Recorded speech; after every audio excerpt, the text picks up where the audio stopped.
अब हम विज्ञान भैरव तंत्र की अगली 5 विधियां 81 से 85 पर प्रवेश करते हैं। इनका स्वरूप और भी सूक्ष्म है। ये साधक को अहंकार की सीमा से पार ले जाकर सीधे आत्मानुभूति की ओर ले जाती हैं। 81वीं विधि, स्थिर आकाश को देखो और उसी में विलीन हो जाओ।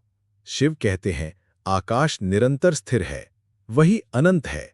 यदि साधक अपने मन को आकाश जैसा कर ले तो वो भी अनंत हो जाता है। आध्यात्मिक अर्थ, आकाश ही ब्रह्म का प्रतीक है, न आरंभ न अंत। मन को आकाश समान करना मतलब उसे सीमाहीन बना देना। मनोवैज्ञानिक दृष्टि, जब हम आकाश को देखते हैं तो स्पेशियस अवेयरनेस सक्रिय होती है। इससे मन की क्लॉस्ट्रोफोबिया और मानसिक जकड़न टूटती है।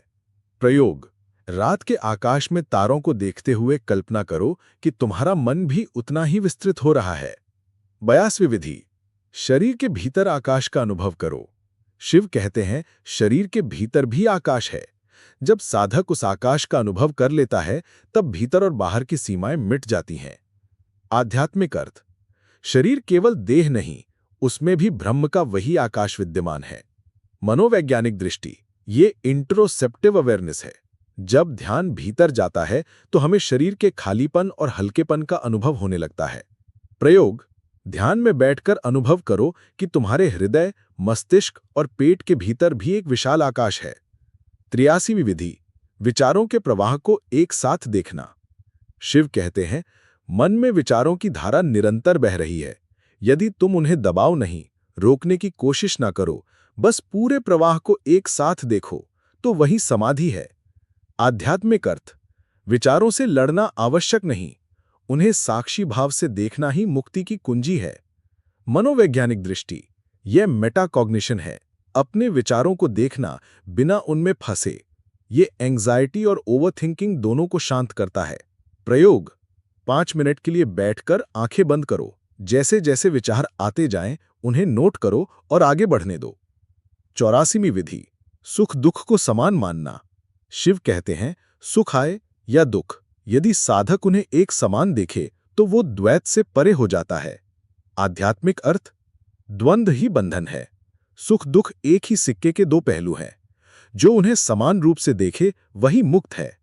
मनोवैज्ञानिक दृष्टि, ये इमोशनल रेगुलेशन की उच्च अवस्था है। रेजिलियंस यहीं से जन्म लेती है। प्रयोग, दिन भर की घटनाओं में खुद से पूछो, क्या मैं इसे सुख कह रहा हूं या दुख? क्या मैं इसे तटस्थ होकर देख सकता हूं? 85वीं विधि, किसी भी भावना की गहराई में उतरना। शिव कहते हैं, क्रोध, प्रेम, करुणा, कोई भी भावना उठे उससे भागो मत, उसकी गहराई में जाओ।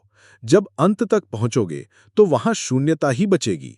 आध्यात्मिक अर्थ, भावना ऊर्जा है, यदि तुम उसे दबाते हो तो वो तुम्हें बांधती है, पर यदि गहराई तक उतरते हो तो वही मुक्ति देती है। मनोवैज्ञानिक दृष्टि, ये इमोशनल एक्सपोजर थेरेपी जैसी प्रक्रिया है। जब हम भावना को पूरी तरह जीते हैं तो उसका भय मिट जाता है। प्रयोग, जब भी क्रोध या दुख उठे, पलायन मत करो। आंखें बंद करके उस भावना को पूरे शरीर में अनुभव करो। कुछ ही क्षणों में वो पिघलकर शून्य में बदल जाएगी। 5वां, इन 5 विधियों का सार है आकाश और मन, भीतर और बाहर, विचार और भावना, सबको व्यापकता में देखना। यहीं से साधक धीरे धीरे व्यक्तिगत मैं से पार होकर शाश्वत सत्य से जुड़ता है।